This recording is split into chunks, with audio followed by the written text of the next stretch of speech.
Google Harpoon Pest Solutions.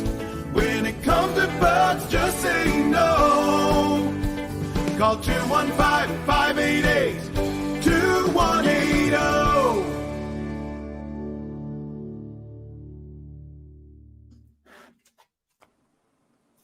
What's up, everybody? We back again. How you doing, Q?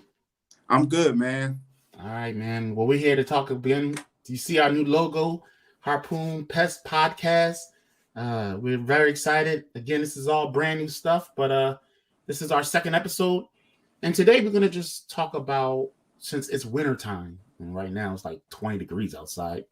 Got a nor'easter supposed to be this weekend. But we want to talk about mice, because we get a lot of calls in the wintertime on mice. We also want to talk about pest control businesses, what they're doing in the wintertime. Well, what should we be doing in the wintertime? This is all about waiting for the phone to ring. You know what I mean? So that's what we're going to talk about. Q, I'm going to just start it off by saying mice is a serious issue in the wintertime. We have a lot of customers that call and get an increase in mice. And let's face it, these houses are clean. They're not dirty houses. They're well kept, but it's a serious issue. Have you noticed that? Yeah, for sure. It's just one of them things that happens just this time of year, especially once the temperatures start to go down in the late fall, going into the winter. Whenever you have those freezing temps, it just pushes the mice inside. So it almost doesn't matter. Like, we see a lot of we get a lot of calls in some older neighborhoods, whether it be some parts of West Philadelphia, Lansdowne, some parts of Delaware County. Some of these neighborhoods are almost 100 years old. Some of the homes a little older, and even some new construction. The winter time is just brutal on homes, and it pushes the mice around. Right. It pushes it from one house to the other. So that happens. So that's one of the reasons you see a big increase. Yeah, a lot of people that's in Philadelphia and living in connected homes, they think that if they get a single detached home, that problem will go away. Now, granted, it may be better. Connected homes, they just have real issues with rodents, especially ones that got new drywall in them. They can just hear those mice running through that red brick. They're connected with red brick. There's no mortar in the brick. All the mortar done ran out because the houses are so old. And then these mice are just running through these holes of connected homes. Yeah, so I know. it's a pain. It's a real pain. We do have ways of doing what's called rodent control. You can never. It's a lie to say, especially if you got 20 houses on a square block on one side of a block.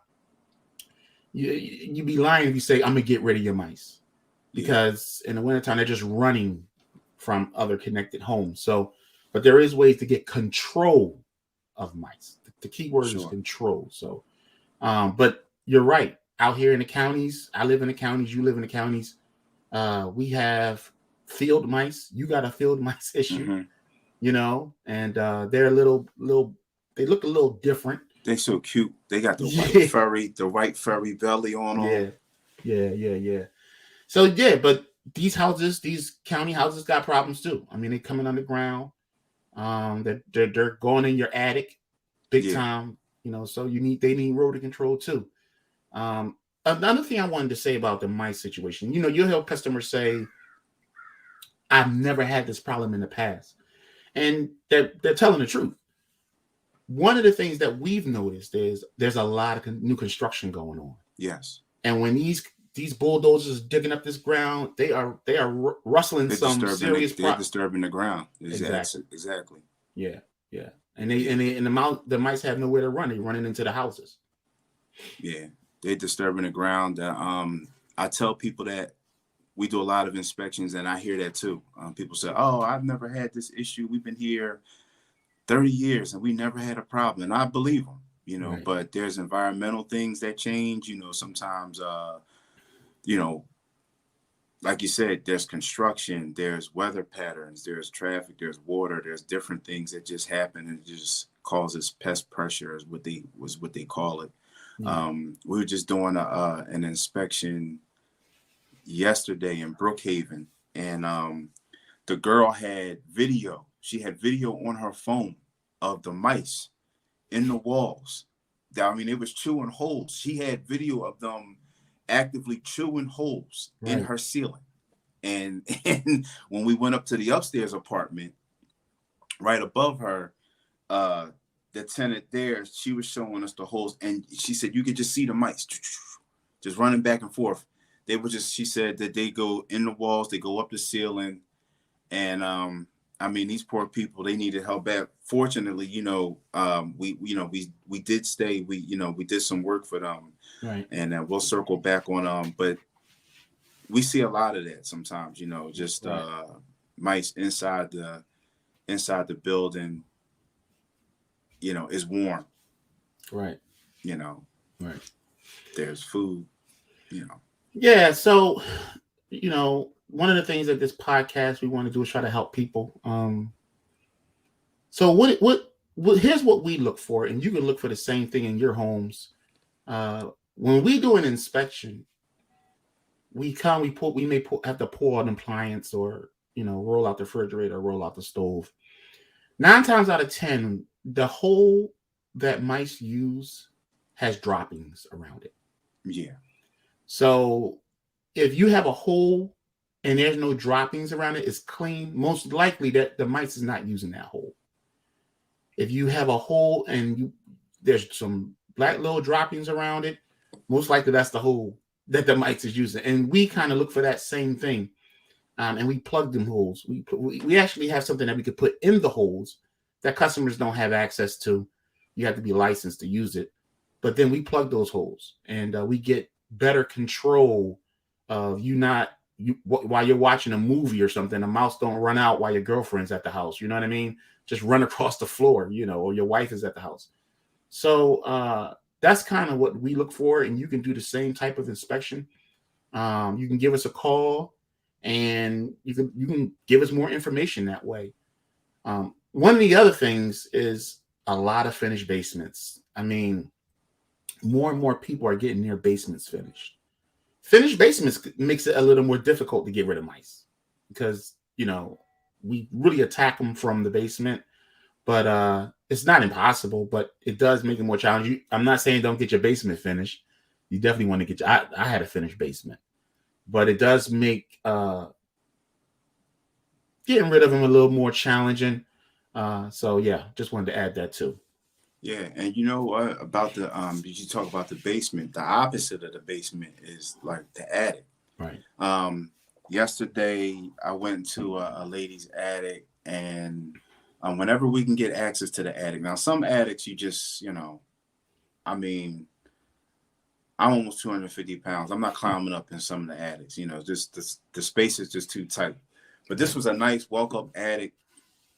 Went up there, and I mean, it was evidence. It was evidence of, like, there was droppings. One of the techs that worked with the company, they were already out there. So when I showed up, I mean, it was like mice on traps and stuff like that. But this is like I've been in a similar attics like this, and a lot of times people don't realize that mice enter in through the roof too. Mm-hmm. So, which is always, it's just good to know because, if you have an attic, if it's accessible, and if our company, any company comes out to, to do an inspection, that's something that they should make accessible. So that if you're having an issue with mice, they should go up there and check to make sure there's no drop-ins, to make sure that there's no evidence that they might be tunneling inside the insulation to, nest. We've seen that stuff happen. And for years I worked in this business and didn't know that they actually can come in from around the roof line. They go up the wall and, so yeah, that's one of the things that, mice will do, during this time of year. It's just, start to increase in the activity that way. Yeah. So the things we use before we move on to the next subject, we use traps, glue boards, bait stations, outside bait stations. We use a glass metal mesh to plug holes.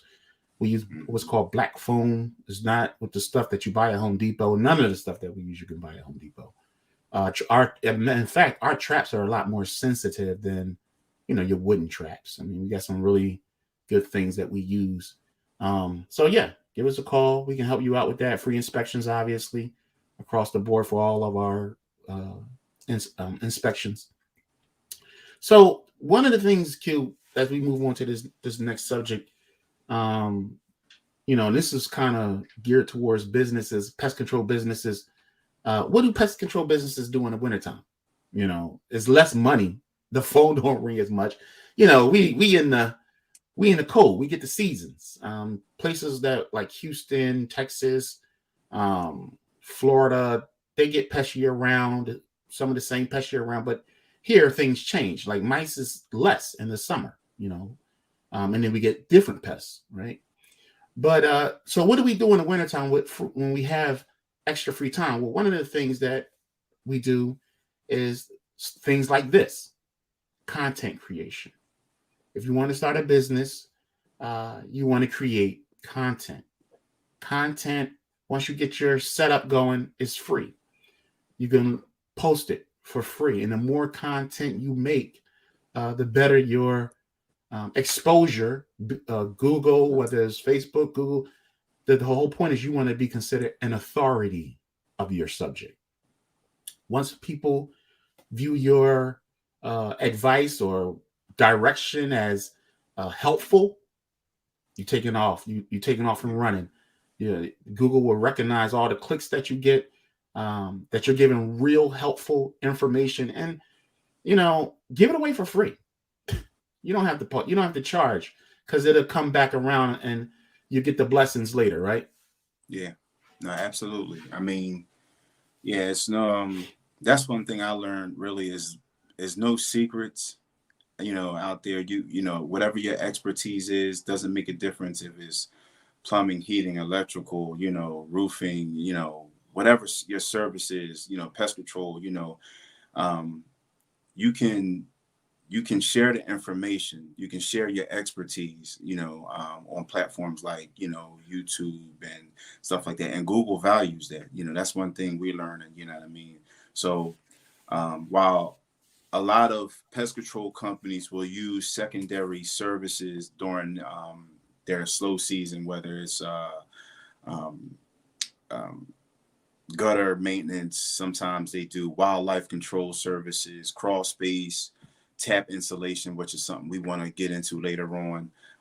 What we found was important for us was to use this downtime this year and try to establish ourselves as more of an authority with providing content and value by way of things like this, which is helpful.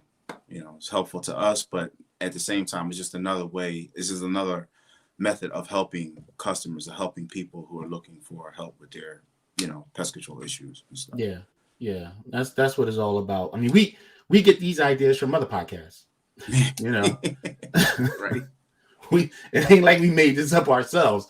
Yeah, we get the same advice, and really it's all to help each other. One thing I'm really pretty proud of is that we're a Black-owned business, and it's not a lot of Black-owned businesses doing the content creation podcasts, and so we can help other, not just Black-owned, but minority businesses that is more challenging to start their business. They may have more challenges than other persons that start their business, right? Yeah. And so we can give that little angle, if you will, the challenges that we came up with. I mean, people tell you things, don't believe everything you hear. SEO companies, a lot of them is crooks. I mean, it is what it is. They tell you things. And here's the advice of the day from me. If an SEO company tells you they will take care of your content, get rid of them.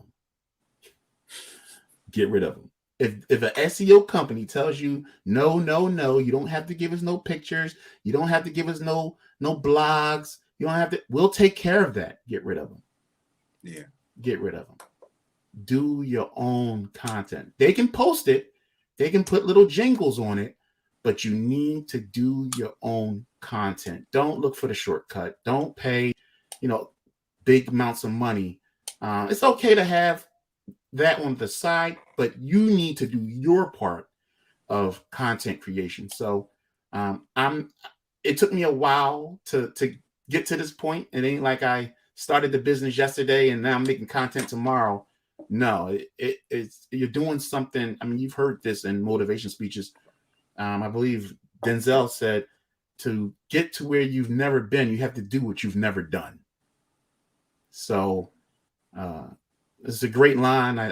It's one of the lines that I have on my phone, but that is the truth. You have to step outside your comfort zone and do what you've never done. And it's going to sound choppy. We probably sound choppy right now, but over time, it will get better. You'll get better.